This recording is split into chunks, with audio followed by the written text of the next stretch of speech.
For centuries, the church has been seen as a sanctuary, a place of peace, community, and unwavering faith in a chaotic world. For millions, it's the bedrock of their lives, a source of guidance from cradle to grave. But in recent years, a quiet but massive exodus has begun. The pews are emptying, not because of a sudden wave of atheism, but because of something happening within the church walls themselves. Former believers, people who were once devout followers, are walking away and never looking back. And for the first time, they are sharing the exact moment, the final straw that made them leave. The reasons they're giving are not what you might expect. They are raw, personal, and deeply unsettling, exposing a side of organized religion that is often kept hidden behind the stained glass windows. It often starts not with a crisis of faith, but with a crisis of people. Many who walk away describe their former church not as a spiritual home, but as a social club with a strict, unspoken dress code of perfection. The focus, they say, was all on appearances. It didn't matter what was truly happening in your life, the struggles, the doubts, the messy reality of being human. All that mattered was that you showed up on Sunday, smiled, wore your best clothes, and pretended you had it all together. One former attendee described it as a weekly performance where everyone came to show off their perfect babies and their perceived holiness, only to go back to being horrible, gossipy, and judgmental the moment they walked out the door. This superficiality creates an environment where authenticity is impossible. People feel isolated in their struggles, believing they are the only one who isn't living up to the perfect Christian ideal. The mask becomes suffocating, and the community feels less like a supportive family and more like a room full of judges. That pressure to be perfect often comes from the top, from the pastor on the pedestal. The church leader is meant to be a moral guide, a figure of wisdom and integrity. But for countless people, the moment of disillusionment came when they realized their holier-than-thou pastor was living a secret life. One of the most common stories shared by former churchgoers is a painful one, discovering their married pastor, who preached about the sanctity of marriage every Sunday, was having an affair, often with a staff member like his secretary. The betrayal is profound. It's not just one person's failure. It exposes the entire system's potential for hypocrisy. If the leader, the man supposedly closest to God, can't live by the rules he imposes on everyone else, then what is the whole thing based on? This single crack in the facade can cause a person's entire belief system to crumble. They begin to wonder what other secrets are being kept and what other parts of the doctrine are just for show. But it's not just personal hypocrisy that drives people away. For many, the breaking point comes when they realize the church seems to worship something other than God, money. The focus shifts from saving souls to funding the institution. Attendees describe a relentless pressure for tithing and donations, with sermons that feel more like sales pitches than spiritual guidance. The truly shocking stories come when the church's financial priorities are laid bare. One man shared a story from his time at a Baptist university that was building a massive, multi-million-dollar football stadium. The university was located in a largely impoverished community. He mentioned to a professor, who was also a preacher, that it felt wrong to spend so much on a stadium when the money could be used to help the struggling people right outside their gates. The look of disgust on the preacher's face was unforgettable. He insisted the money should go to building more churches. In that moment, the man realized his own morals to feed the hungry and help the poor were fundamentally different from the institution's. This is often compounded when politics enter the pulpit, turning a place of worship into a partisan battleground and alienating anyone who doesn't conform to a specific political ideology. For others, the exit begins with a simple question they're told not to ask. The conflict between church dogma and basic logic can become too much to ignore. It can start small and almost comically. As one person shared, their journey out of the church began at age 14 when their pastor declared with absolute certainty that dinosaurs never existed. The statement was so absurd, so contrary to all scientific evidence, that it planted a seed of doubt. If the pastor was wrong about something so verifiable, what else was he wrong about? This clash escalates when it touches on more profound issues.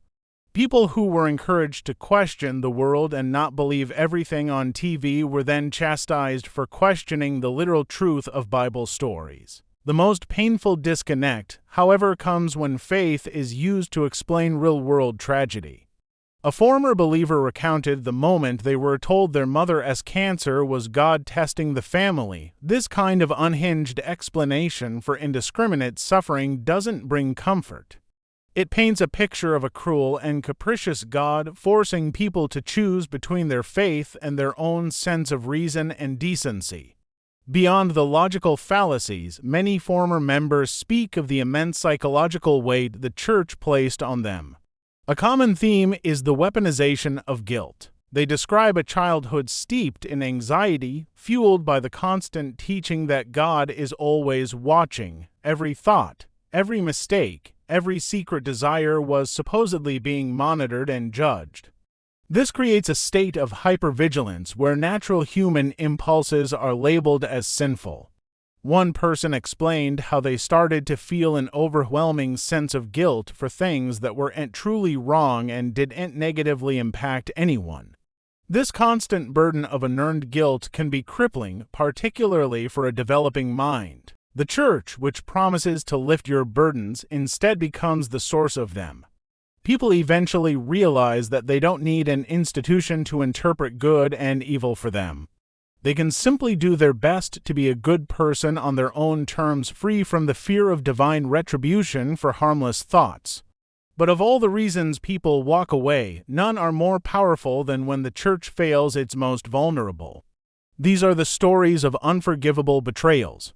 One of the most damning accounts comes from a family who left the Catholic Church after back-to-back sermons. The first week, the priest delivered a fiery sermon declaring that being homosexual was an abomination and that legalizing same-sex marriage was a disgrace to God. The very next week, the same priest addressed the recent news that priests had been caught molesting children. His message, that the congregation should forgive them just as Jesus forgave.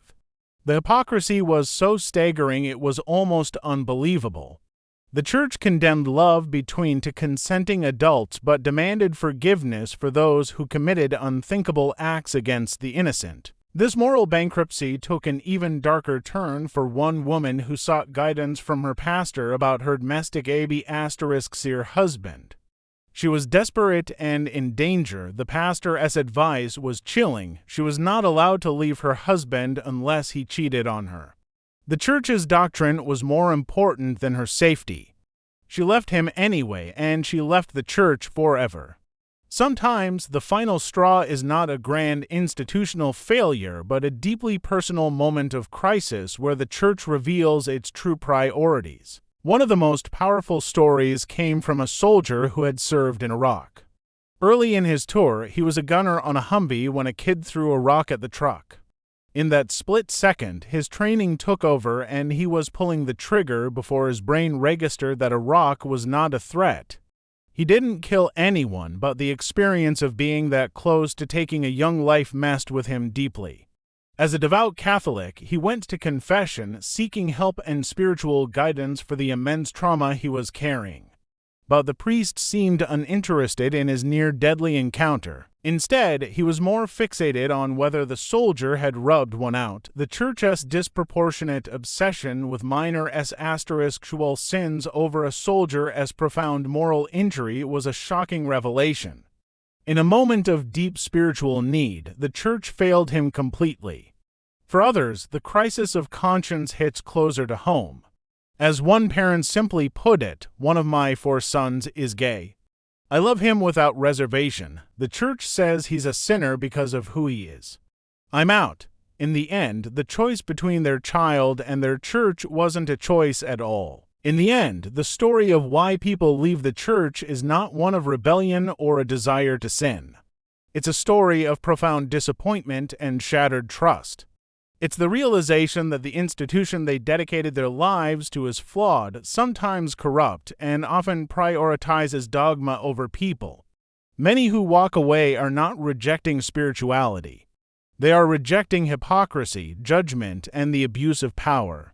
They are leaving because their own conscience, their own sense of morality, has become more developed than the one being preached from the pulpit. For some, the exit is loud and angry, born from a deep betrayal.